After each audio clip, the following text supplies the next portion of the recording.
pelo sinal da Santa Cruz, livra-nos, Deus nosso Senhor, dos nossos inimigos, em nome do Pai, e do Filho, e do Espírito Santo. Amém.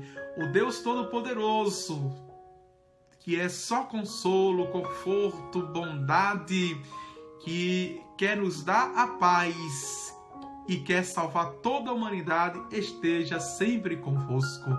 Bendito seja Deus que nos reuniu no amor de Cristo.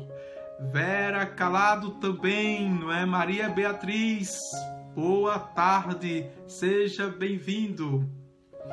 Eucélia Ramos, eu sou feminina. Tá bem, minha querida, eu não entendi muito não, viu? Porque eu falei... Porque eu tô vendo o casal aqui, não é? Tô vendo o homem e a mulher na foto, mas é ela, não é? Não é ele não, tá bem? Deus abençoe, seja bem-vinda também, tá certo? E se quiser chamar seu esposo, é bem-vindo também ao nosso estudo. Vamos lá, paramos no subtema que é a unidade entre o Antigo e o Novo Testamento. O Novo e o Antigo Testamento. O número 128, nós ficamos. A página do Catecismo é 42 e o número é 128.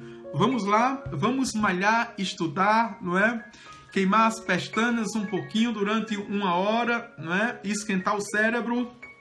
Vamos, na graça do Senhor, pedindo as luzes do Espírito Santo, com muita fé, com muita esperança, mas com muito amor. Vinde, Espírito Santo, enchei os corações dos vossos fiéis e acendei neles o fogo do vosso amor. Enviai o vosso Espírito e tudo será criado e renovareis a face da terra. Oremos, ó Deus, que instruísse os corações dos vossos fiéis com a luz do Espírito Santo, fazer que apreciemos retamente todas as coisas, segundo o mesmo Espírito, e gozemos sempre de sua consolação. Por Cristo nosso Senhor. Amém.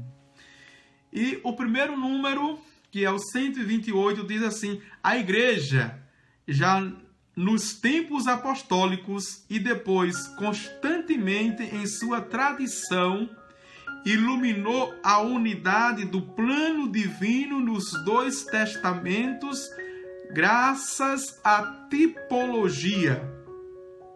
E esta discerne nas obras de Deus contida na antiga aliança, prefigurações daquilo que Deus realizou, que plenitude dos tempos na pessoa de seu Filho encarnado. Na verdade, na plenitude dos tempos, na pessoa do seu Filho encarnado.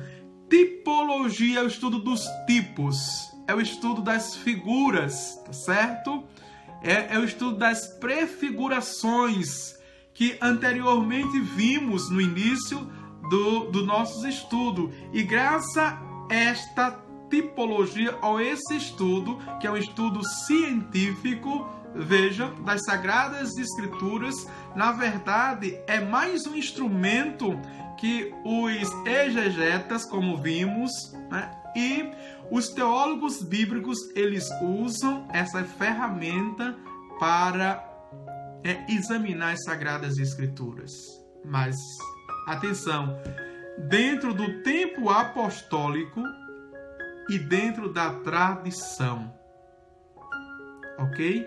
Não existe estudo solto. Estudo solto fica como estudo solto. É diferente.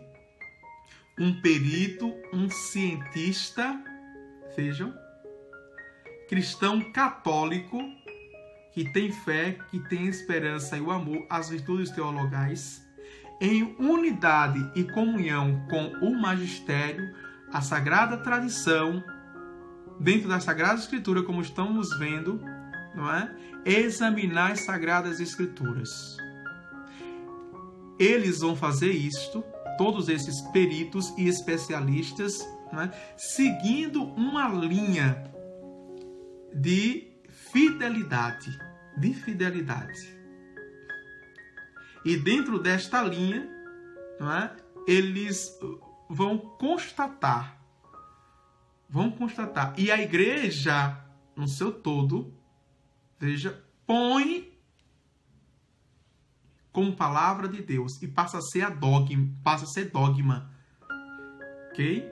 Ou seja, o dogma é aquilo que a igreja sistematiza e esquematiza como, não é, uma verdade absoluta, mas também racional. Vimos o que? Na primeira e segunda aula, não é? A razão e a fé. São duas asas do cavalo alado que o faz subir.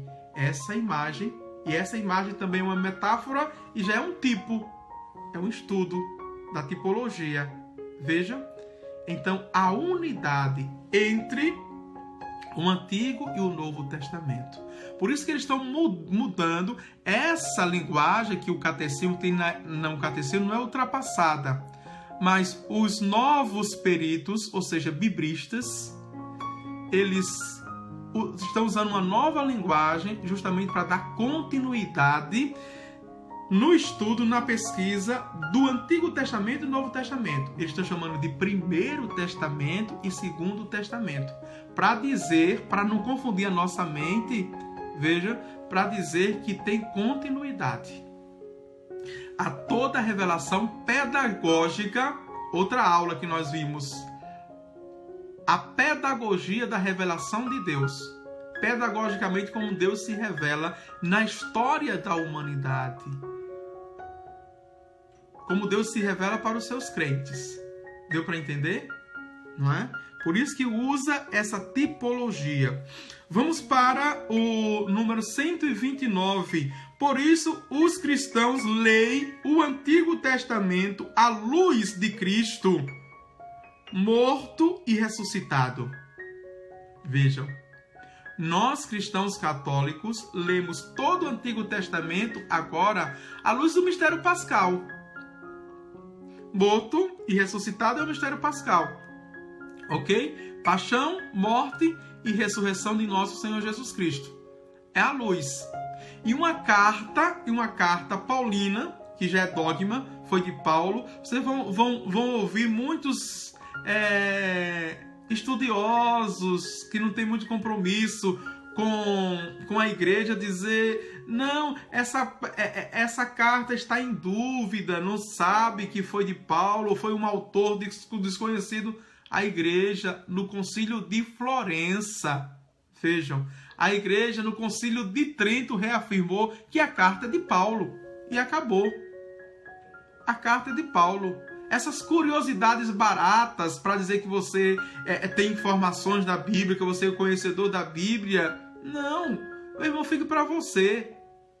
Mas nós, cristão católico, pregadores, anunciadores, catequetas, temos por obrigação, veja, honestidade intelectual e espiritual, passar aquilo que a igreja já confirmou, já estabeleceu como verdade.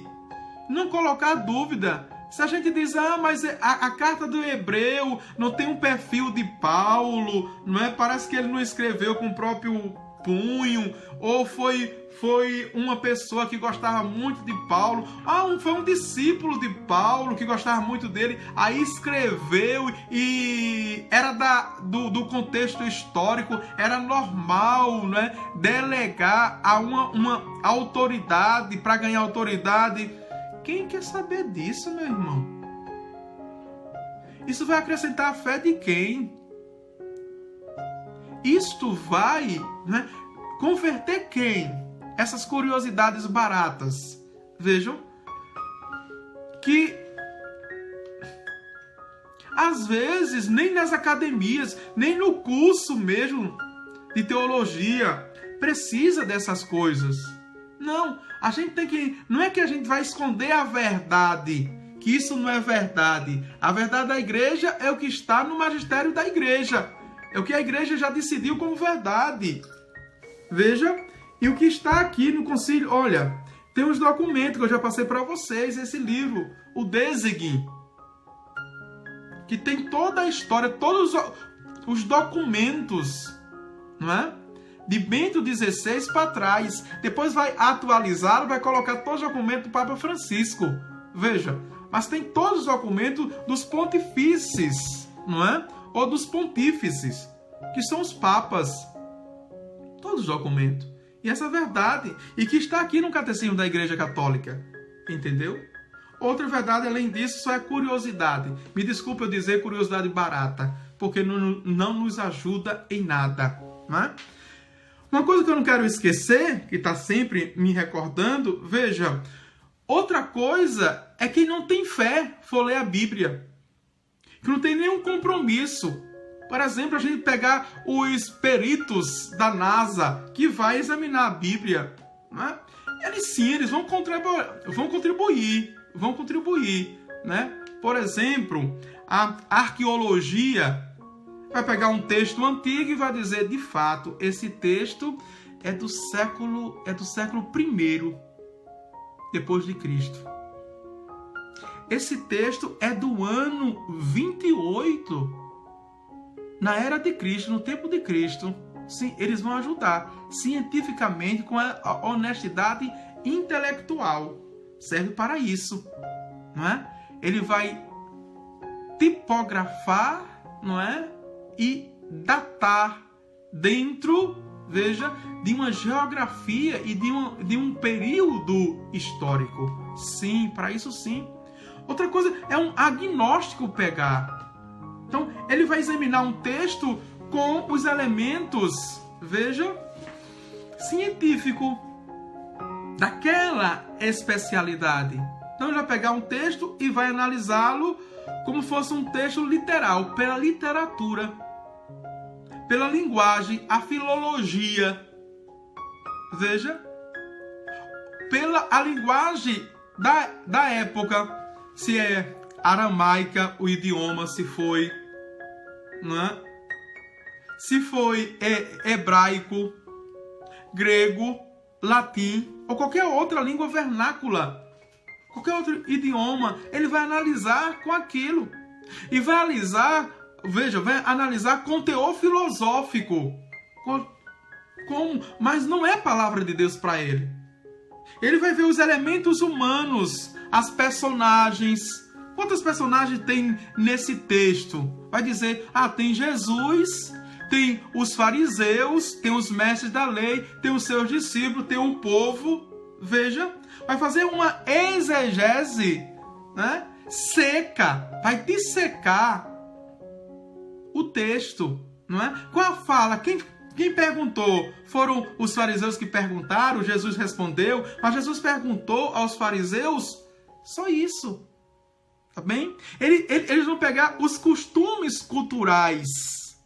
E dentro daquela cultura, não é? Veja, a etnia de cada povo, o dialeto de cada povo vai pegar. Mas não vai ser com palavra de Deus. Com palavra de Deus. É importante conhecer isso? Para a gente entender o contexto. O contexto, diante do texto. Mas quem vai aplicar na sua vida, meu irmão? Essa é uma pergunta que não quer calar. Quem vai aplicar na sua vida? Se não a força do Espírito Santo, se você permitir. E somente esta força do Espírito Santo que atualiza esse texto tão antigo de mais de 2000 anos, não é? Que tem força hoje. Veja, antes do século I, no ano 70, o primeiro evangelho como vimos ontem, passaram-se 21 séculos. Esse texto, essa palavra tem força na minha vida? Não é uma palavra que precisa estar não é? No sarcófago, está naquelas pirâmides faraônicas lá, conservada, não é? Está no pergaminho, em jarros, escondido nas cavernas, nos buracos. Mas essa palavra é viva, não é? São Paulo vai dizer que é viva e eficaz. É uma espada de 2 gumes penetrante na nossa alma. E se nós permitirmos que essa palavra ela vai atualizar a força dela. É o mesmo Espírito Santo, veja, ainda hoje, a mesma palavra que mudou a vida de Pedro. Quando Pedro disse: Senhor, as tuas palavras são fortes demais. Olha, o povo está indo embora, não aguenta. E o Senhor disse: tu queres ir, Pedro? Também vais. Tu tem liberdade para isso. A minha palavra não te acorrenta, veja. A palavra de Deus não é prisão, é libertação. E ele diz assim: a quem iremos, Senhor? Só tu tens palavras de vida eterna. Meu irmão, minha irmã, para aí. Para aí. Se fizéssemos uma exegese, veja, pela fé dessa resposta de Pedro, só tu tens palavras de vida eterna.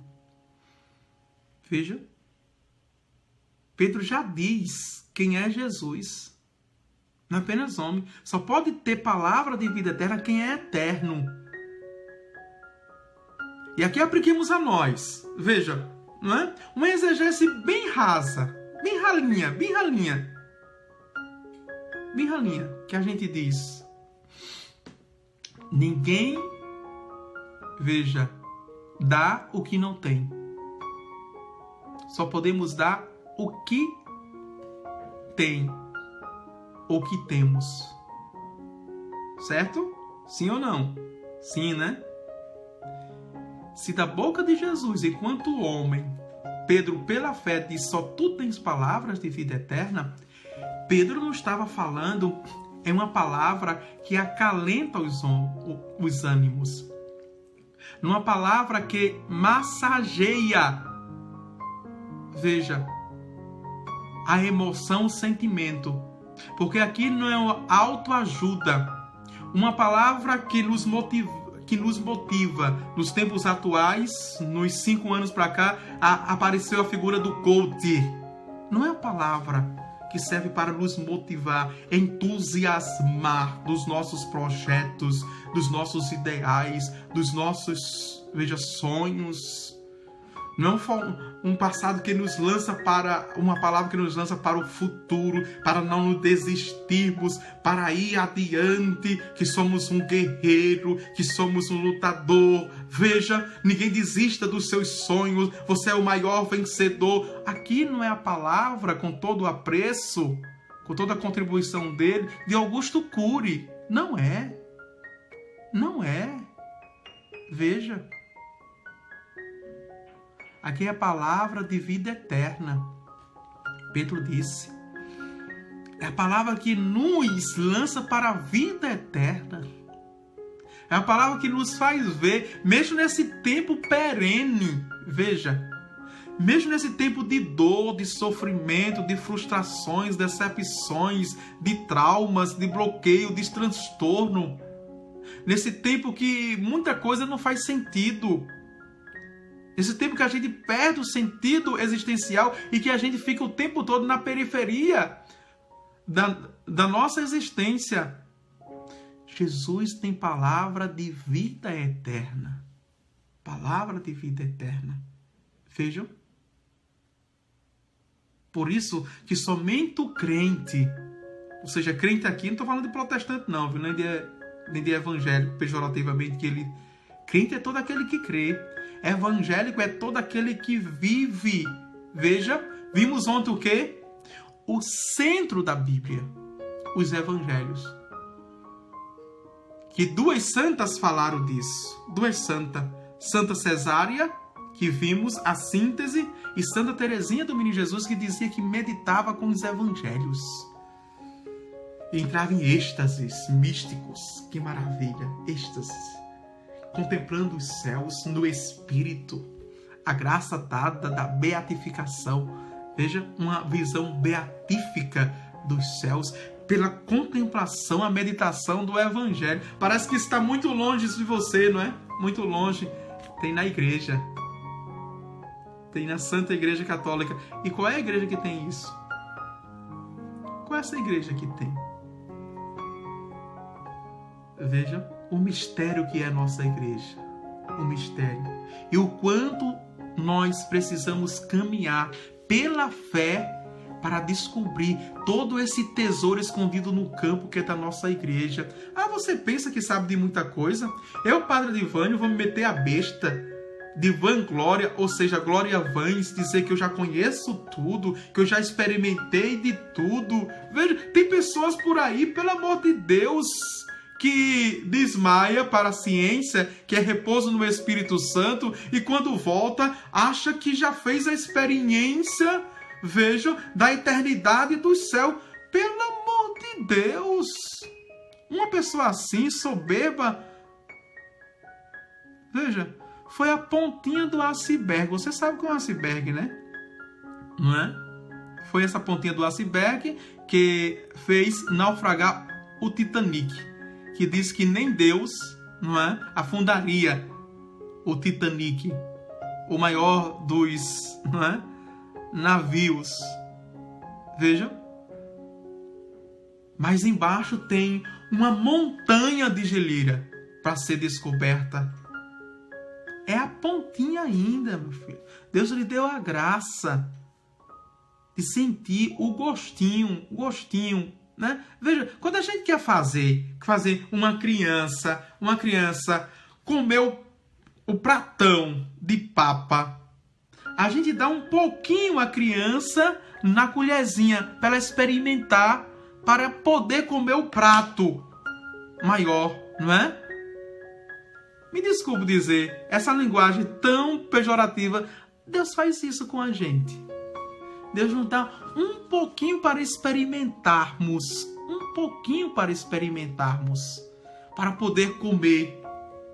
Veja, essa fome de Deus, essa sede de Deus, tudo que Ele tem para nos dar. Agora, tem gente tão soberba que perde o pratão, a panelona que Deus tem para nos saciar, não é? E já enche a barriga com aquela prova. Meu irmão, só foi a provinha para você sentir o sabor e depois caminhar. Não é assim? Veja. Gostaram das metáforas? É o tipo que eu estou usando. Quer dizer, o quanto a gente tem que ainda mergulhar na profundidade. Nunca se assoberbe dos seus conhecimentos que você perde. Basta vir uma doença na sua mente, Alzheimer. Veja, você já perde toda a sua memória.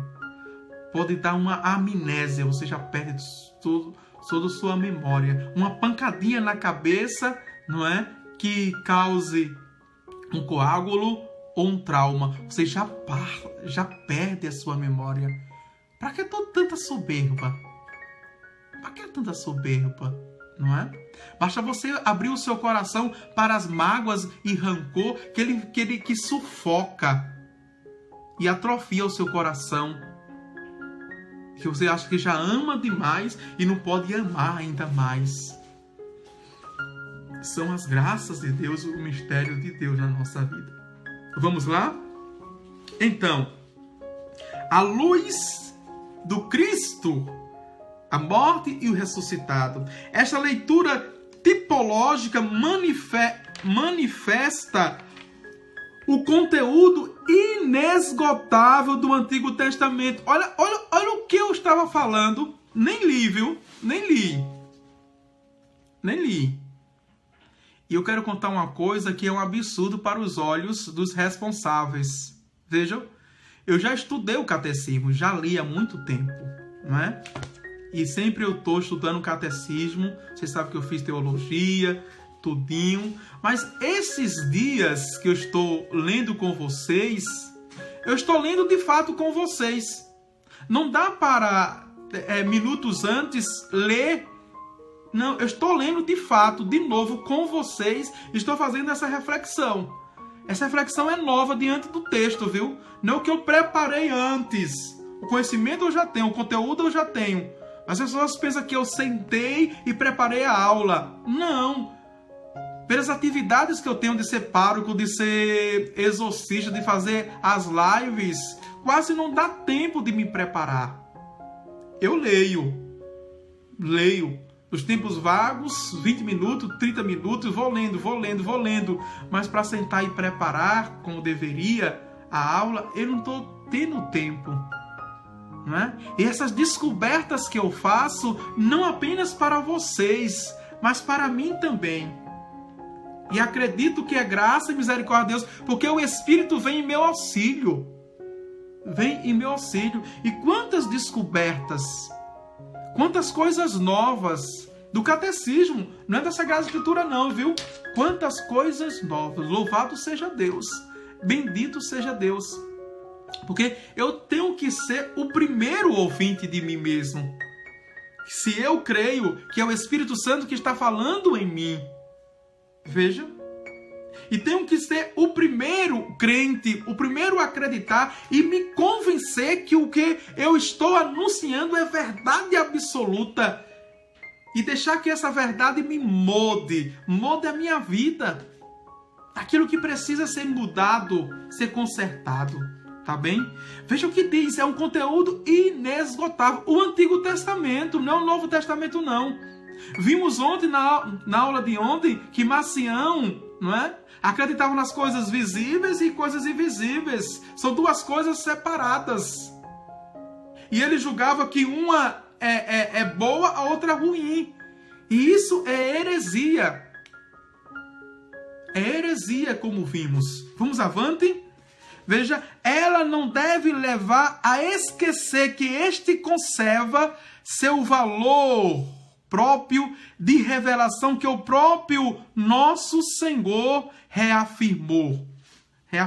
E aqui é importante, não é? Que nós encontramos fundamento em Marcos capítulo 12, versículos de 29 a 31. Fundamento bíblico que o Senhor vem nos revelando.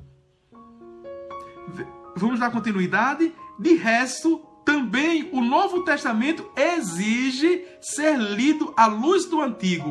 Olha aí. Exige para uma boa compreensão do mistério salvífico, que nós chamamos de economia da salvação, que a gente já sabe o que significa essa terminologia. Exige ser lido à luz do Antigo. A catequese cristã primitiva recorre constantemente a ele. É verdade. Porque está cheio. Tanto é que Paulo, na sua catequese para as comunidades e com as comunidades, ele recorria muito ao Antigo Testamento. Vamos conferir 1 Coríntios, capítulo 5, versículos de 6 a 8. 1 Coríntios, veja que Paulo, capítulo 5, versículos de 6 a 8. Olha o que diz. Não se justifica vossa vanglória. Acaso ignorais que um pouco de fermento levada a massa toda, ou seja, leveda a massa toda? Jogai fora o velho fermento, para que sejais uma massa nova, já que sois ázimos, sem fermento. De fato, nosso Cordeiro Pascal, Cristo, foi imolado. Assim, celebremos a festa não com o velho fermento, nem com o fermento da maldade ou da iniquidade, mas com o pão ázimos da sinceridade e da verdade. Paulo vai dizer aqui, não é? Por quê? Aqui é interessante, senão você vai dizer, opa, mas contradiz o que o Senhor está dizendo. Não contradiz nada. Porque Paulo estava numa comunidade que estava apegada apenas ao Antigo Testamento. Aquilo que conhecia da Torá. E Paulo estava introduzindo o Novo Testamento. Veja. Paulo quis mostrar a importância do Antigo, mas também do Novo. E nas comunidades que se apegam só ao Novo, a gente tem que mostrar a importância do Antigo, para ter esse equilíbrio. Olha o equilíbrio, não é? Do Antigo e o Novo. Do Primeiro e o Segundo Testamento. Vamos lá? Segundo um adágio antigo, o Novo Testamento está escondido no Antigo. ao passo que o antigo é desvendado no novo. Novo invetere, latete et e novo vetus patete. É o que diz os latinos. Eles dizem justamente isso. Vejam, e quem disse isso foi Santo Agostinho, na Questione in Epitatico, na questão que ele falava para os pagãos e para os heréticos. Dizia justamente isso para Marcião, que defendia apenas o Novo e excluía o Antigo Testamento. Interessante que o Novo já estava no Antigo. Como entender isso, hein? O Novo já estava no Antigo. Você entende muito bem isso? E o Novo, não é? Desvela todo o Antigo. Veja que aqui é estritamente ligado, intrinsecamente ligado, não é? Por quê?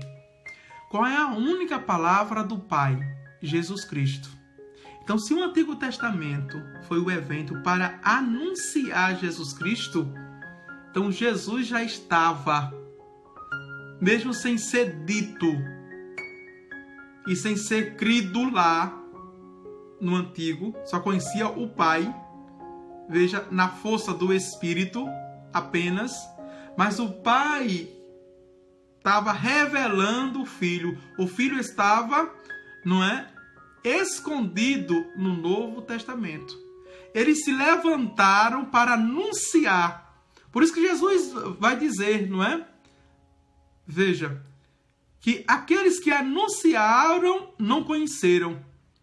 E nós temos a graça de conhecer quem foi anunciado. Por isso que essa mensagem é plena para nós.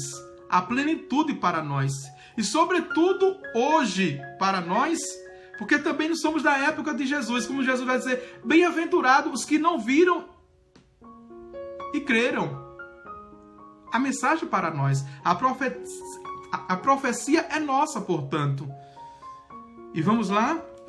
Número 130. A tipologia exprime o dinamismo em direção ao cumprimento do plano divino quando Deus será tudo em todos, vai dizer o apóstolo Paulo, não é? Ser tudo em todos, em Cristo Jesus. Também a vocação dos patriarcas e o êxodo do Egito, por exemplo, não pertence seu valor próprio no plano de Deus, pelo fato de serem ao mesmo tempo etapas intermediária deste plano. Veja aquilo que eu falei. Todo o Antigo Testamento revela. A partir de Cristo, da sua paixão, morte e ressurreição, nós olhamos para o Antigo Testamento, desvelamos ele e temos pleno entendimento e damos pleno sentido. Atenção aqui, Jesus disse o quê? Eu não vim abolir a lei, aliás, veja, a lei e os profetas, mas vim dar pleno sentido a esta lei. Foi Jesus que disse isso. Amém? Vamos avante, tá? Bom e gostoso. O quinto inciso diz a Sagrada Escritura na vida da igreja. Agora vamos ver, né? Atenção, o percurso que a gente viu o Antigo Testamento, a gente viu o Novo Testamento, a gente viu a integridade, veja, do Velho e Novo Testamento, e a gente vai ver agora a Bíblia na igreja.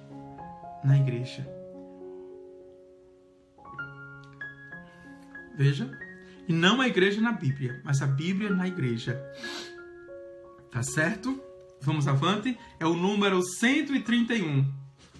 É tão grande o poder e a eficácia encerrada na palavra de Deus que ela constitui sustentáculo e vigor para a igreja e para seus filhos, firmeza da fé, alimento da alma, pura e perene, fonte da vida espiritual. Vejam, e aqui quem diz isso é a própria Dei Verbo 21, número 21. Eu tenho que parar aqui, vou terminar este número veja, e tenho que ler a Dei Verbo 21, porque aqui vai nos explicar, não é? A Sagrada Escritura na vida da igreja. Foram os padres do Concílio Vaticano II que disseram isso. Deixa eu terminar. É preciso que o acesso à Sagrada Escritura seja amplamente aberto aos fiéis, né? Vai dizer justamente a Dei Verbo número 22. Mas vamos ler o número 21. E aqui eu quero ressaltar, veja, é a própria igreja que incentiva os fiéis ter pleno acesso à Sagrada Escritura. Nunca na história da igreja, como ela é condenada a isso, ela é condenada que ela escondia as Sagradas Escrituras do povo e até de uma parte do clero, historiadores dizem, né, chamado baixo clero. Mentira! Mentira! Todos os concílios incentivaram e o Concílio Vaticano II também. Vamos ver aqui, né? Vamos continuar postando, vamos continuar interagindo, tá certo? Compartilhando. Vejam, é o capítulo 6 da Dei Verbo, a Sagrada Escritura na vida da igreja. A igreja venera a Sagrada Escritura. Perceberam aquilo que eu já alertei? A igreja nunca coloca em linguagem verbal e escrita que a igreja adora as Sagradas Escrituras. Só venera as Sagradas Escrituras. A Sagrada Escritura é para venerar. Ter um respeito. Que o nosso tronco se inclina. Mas para se ajoelhar só diante da Eucaristia. Corpo, sangue, alma e divindade. A ela nós adoramos. Não apenas veneramos, mas adoramos. Vamos lá, avante. A igreja sempre venerou as divinas escrituras. Olha a linguagem do concílio. As divinas escrituras. É gostosa, né? Já nos arrebata para os céus. Eu tão pobre, tão miserável, tão pecador. Veja, tem um texto aqui que a igreja chama de divino, divinas escrituras. Por isso que Santa Teresinha, Santa Cesária e Santa Teresinha disse: eu medito, eu contemplo, ela me refaz, ela faz crescer no espírito, ela arrebata a minha alma. Vejam só, vamos avante. Como também o próprio corpo do Senhor, sobretudo na Sagrada Liturgia, nunca deixou de tomar e distribuir aos fiéis da mesa tanto da palavra de Deus como do corpo de Cristo, o pão da vida. Sempre considerou as divinas escrituras e continua a considerá-las, juntamente com a sagrada tradição, como regra suprema da sua fé. Elas, com efeito, inspiradas como são por Deus e escritas uma vez para sempre, continua a dar-nos imutavelmente a palavra do próprio Deus. E fazem ouvir a voz do Espírito Santo através das palavras dos profetas e dos apóstolos. É preciso, pois, que, do mesmo modo que a religião cristã também a pregava eclesiástica, ou seja, a pregação eclesiástica seja alimentada e dirigida pela Sagrada Escritura. Com efeito, nos livros sagrados, o Pai que está nos céus vem amorosamente ao encontro dos seus filhos a conversar com eles, e é tão grande a força e virtude da palavra de Deus que fornece à igreja o apoio vigoroso aos filhos da igreja, a solidez na fé e constitui alimento da alma, fonte pura e perene da vida espiritual. Por isso se deve aplicar por excelência à Sagrada Escritura o que foi dito. A palavra de Deus é viva e eficaz. Hebreus capítulo 4, versículo 12. E tem o poder de edificar e de vos dar herança entre todos os santificados. Atos dos Apóstolos, capítulo 20, versículo 32. Depois 1 Tessalonicenses, capítulo 2, versículo 19. Atenção! O que eu quero observar aqui, veja. Só se pode dizer amém quando for restritamente palavra de Deus. Restritamente palavra de Deus. O amém significa, veja, assim seja, é verdade plena e eu creio. Sabiam disso, o significado do amém? Assim seja, ou seja, Nossa Senhora disse amém. Quer dizer, faça-se, assim seja, segundo a tua vontade, segundo esta verdade que eu ouvi, faça-se em mim, disse Nossa Senhora. Acreditou, veja, piamente que a mensagem daquele arcanjo, Gabriel, era a mensagem de Deus. Amém, quer dizer, eis-me aqui, faça-se em mim segundo a tua palavra, a tua vontade. Ou seja, faça-se em mim, aconteça em mim como foi dito, como foi proclamado. Assim seja, é verdade. E essa verdade é a verdade absoluta, não relativa. É uma verdade objetiva, não subjetiva. É uma verdade que eu posso ver, que eu posso tocar. É uma verdade, veja, física, material. Como o verbo de Deus se fez carne e habitou entre nós. E por isso eu creio. Eu creio. Ela é digna de fé. Eu creio. E tomo a decisão que, de hoje por diante, eu vou viver como. Ao menos eu vou me esforçar para viver com essa palavra que eu creio. Veja só. A Santa Liturgia diz que quando nós terminamos as nossas homilias, os nossos sermões, se não terminarmos com a citação da palavra de Deus, não podemos terminar assim. Amém? Porque foi a sua palavra, foi a sua interpretação. E sua interpretação não é palavra de Deus. Palavra de Deus é palavra de Deus, não palavra dos homens. Eu posso terminar dizendo louvado seja o nosso Senhor Jesus Cristo. Então, a proclamação do Santo Evangelho com a explicação, com a interpretação, faz com que a gente louve, bendiga, exalte o nome de Jesus. Mas o amém não. É o grande amém. Que isso é uma doxologia.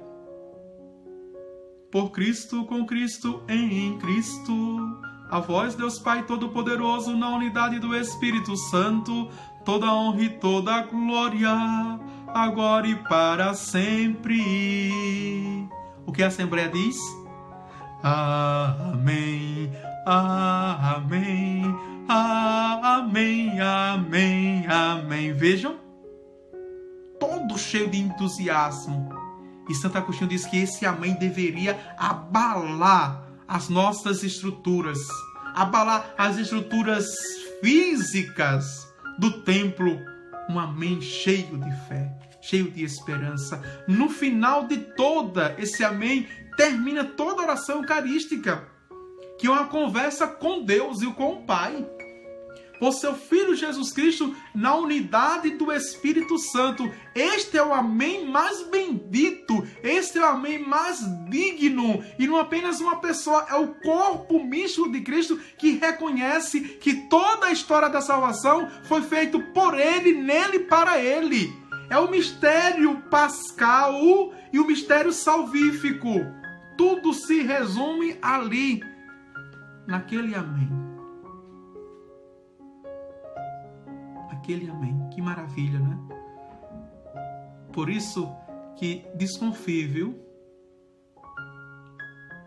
Numa palestra religiosa, numa conferência religiosa, num simpósio religioso, num seminário religioso ou numa pregação religiosa que vai falar das coisas santas, das coisas sagradas, e em nenhum momento da exposição se proclama a palavra de Deus. Foi puramente raciocínio humano, usando técnicas, instrumentos, vejam, e raciocínios e ideias do seu tempo. Não é palavra de Deus. Não é. Pode servir para o meu humanismo, pode servir para o meu crescimento intelectual, não é? Pode servir como testemunho, não é? Ajeita uma coisinha aqui, ajeita uma coisinha ali, mas não é palavra da salvação. Nos faz viver somente para esse tempo. Não nos dá a eternidade. Só tu tens palavras de vida eterna. Amém? Disse o santo apóstolo. E por que eu disse amém? Porque eu terminei com a palavra de Deus, percebeu? Vamos para o 21, aliás, o 22, que dá continuidade, que é belíssimo. As traduções devem ser esmeradas, diz o concílio, no Dei Verbum. E é bom que a gente está lendo o Catecismo da Igreja Católica e ao mesmo tempo está lendo um outro documento, os documentos da Igreja, que dificilmente a gente ia ter acesso a esses documentos. Vamos aproveitar. É preciso que os fiéis tenham amplo acesso à Sagrada Escritura, como diz o Catecismo. Por essa razão, a Igreja, logo desde os começos, vejam, fez sua aquela tradução grega antiguíssima do Antigo Testamento, nomeada dos 70, que nós chamamos de Septuaginta, a tradição dos 70, que é esta Bíblia da gente, que tem 73 livros. Vem dessa tradição, que é dogma para nós. Não podemos adotar a outra tradição que Martim Lutero adotou. Eram 2 formulários de cânos.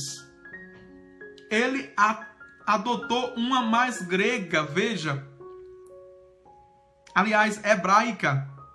Essa é a tradução dos gregos, não é? Que diz aqui, veja, a Septuaginta. Quem perguntar qual é a tradução da sua Bíblia, a Bíblia Católica, você diz é a dos 70, ou a dos 70, a Septuaginta, que tem 73 livros. Pronto. Se o cara for ter entendido, se for estudioso, já sabe. Já sabe. Vamos à continuidade. E continua até em grande apreço as outras traduções, quer orientais, quer latinas, sobretudo a chamada Vulgata.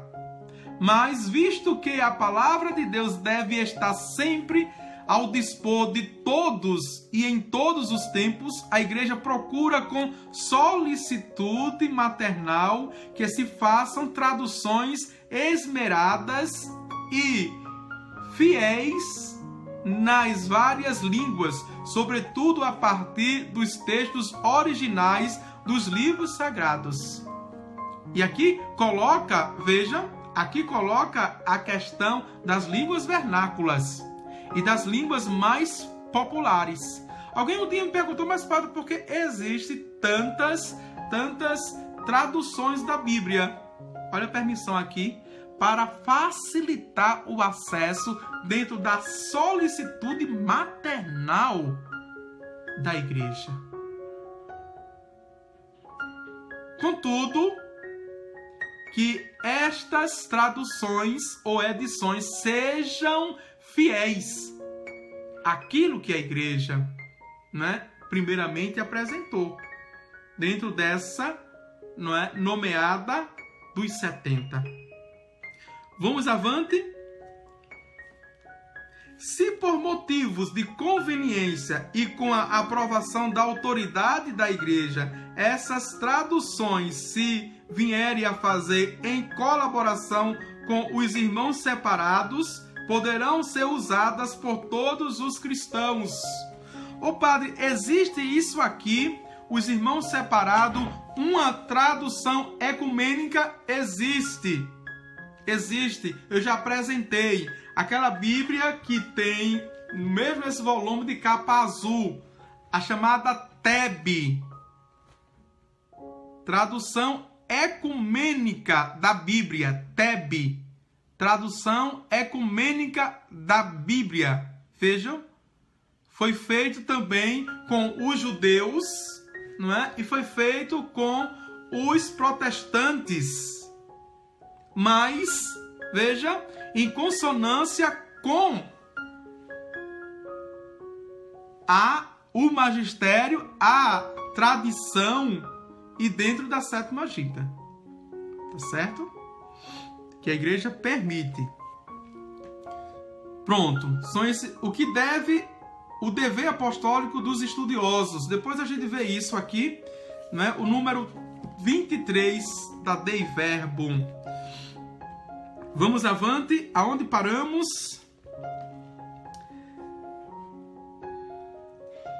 Quinto, isso, 132, não é isso? 132. Que o estudo das sagradas páginas seja, portanto, como que a alma da sagrada liturgia. Olha aqui, atenção teólogo. Atenção teólogo. O que o Catecismo da Igreja Católica está dizendo. Atenção, estudioso do Catecismo da Igreja Católica para nós. Estudioso, veja, da teologia. O centro da teologia, as Sagradas Escrituras. Que o estudioso das Sagradas Páginas seja, portanto, como que a alma da Sagrada Liturgia. O estudo das Sagradas Páginas seja o centro de toda a teologia. Eu não posso estudar mais a teologia sistemática, a teologia dogmática, a teologia fundamental, portanto, veja, a teologia moral, a própria liturgia, mais do que as Sagradas Escrituras. Porque onde está todo o fundamento? Na Sagrada Escritura. Isso é lógico, não é? Então, se você faz uma teologia que não seja a partir dos sagrados textos, você vai comer pelas beiras. Você vai ficar sempre na periferia e nunca vai atingir o centro. Nunca. Vamos avante, veja, da mesma palavra da Sagrada Escritura também se nutre salutarmente e santamente floresce o ministério da palavra, a saber, a pregação pastoral, a catequese e toda a instrução cristã, na qual deve ocupar lugar de destaque a homilia litúrgica. Olha aí. Atenção, padres! Sobretudo na homilia dominical. Na homilia dominical. Não é? Não se falar em política. Não se falar em ciência. Não se falar em apenas história ou qualquer outro artigo científico. Tantas informações. Mas a homilia litúrgica é para explicar, falar dos textos sagrados, Não colocar outras coisas. Não colocar outras coisas. Não é? Falar de literatura, falar de poesia, uma linguagem bonita. Você pode colocar tudo isso se tiver fundamentado pelas Sagradas Escrituras. Deu para entender? Pode falar de tudo isso. Mas se o texto daquele domingo, se o texto do dia ferial, que é durante a semana, permitir, então você pode tocar nesses temas. Porque a palavra de Deus é viva e eficaz e fala da vida. E tem vida. Não é uma palavra morta. Tem vida. Uma outra coisa que eu quero observar, veja como diz, né? Floresce o ministério da palavra. A saber, a pregação pastoral. E eu acho muito, veja, muito contraditório. E às vezes eu sou irônico e sarcástico com o meu sorriso, que vem jovens que estão, não é? Sobretudo jovens carismáticos, que estão e que quer ser um bom pregador, não é? Quer ser um bom orador, não é? Tem jovens, tanto meninos como meninas, não é? Vejam, que querem. Mas não dá 5 minutos. Olha a minha cara para essas pessoas. Veja só. Essas pessoas que não leem durante o dia 5 minutos a Sagrada Escritura e que ser um bom pregador, um bom orador. Como eu falo, meu irmão? Você vai falar de quê? Não é? Se você quer ser um bom orador, tudo bem. Você está falando de outra coisa. Certo? Então você pode ler livros que têm técnicas de oratória, sabe? De retórica. Tem cursos. Certo? Você pode se aprofundar na sua especialização naquela área e você pode falar bem, ter propriedade. Falar bem é ter propriedade dos termos, certo? E conhecer com profundidade, falar bem, pronto. Fazer um bom curso de linguística, de fonética, veja, não é? Pronto. De gramática, para saber as concordâncias verbais, nominais, você vai ser um bom orador. Agora, para ser um bom pregador, quando a gente fala de pregador, é da palavra de Deus. São dos temas sagrados. Então é outra coisa. Então, primeiro livro são os textos sagrados. Primeiro livro. E não se iluda, não se engane. Tem muita gente boa, prestativa, solícitas, engajada, que pensa que vai pregar bem, não é? Vai fazer sucesso, vai chegar nos corações, lendo livros de pregadores nomeado, conhecido nacionalmente e mundialmente. Deixe ser bobo. Assim você não vai chegar em lugar nenhum. Ou você perde tempo, entre aspas, 20 minutos por dia para ler as Sagradas Escrituras, para examinar as Sagradas Escrituras, pedir o dom do Espírito Santo, de entendimento, de conhecimento, veja, da sabedoria, da ciência, que o Espírito Santo venha em seu auxílio, porque você está fazendo a sua parte para ser um bom pregador, ou você vai falar blá blá blá blá blá blá blá blá blá e só vai sair com seu ego cheio, amassageado, porque você falou o que estudou, mas você não falou da palavra de Deus. Você não toca os corações para converter. Quando a gente fala bonito em outros temas, a gente convence. Quando a gente fala, mesmo falando feio, falando forte, se a gente fala da palavra de Deus com unção pela força do Espírito Santo, a gente converte os corações. Deus converte os corações. E é isso que a Santa Igreja está precisando. É isso que o Senhor precisa. De homens e mulheres que levantem e não tenham medo de proclamar a sua verdade, a sua palavra. É isso que o Catecismo da Igreja está falando. Vejam. Quero terminar, já estamos passando 10 minutos, mas quero terminar esse número para ficar só o resumo, para a gente entrar no novo capítulo. a resposta do homem a Deus, que a gente vai ver amanhã.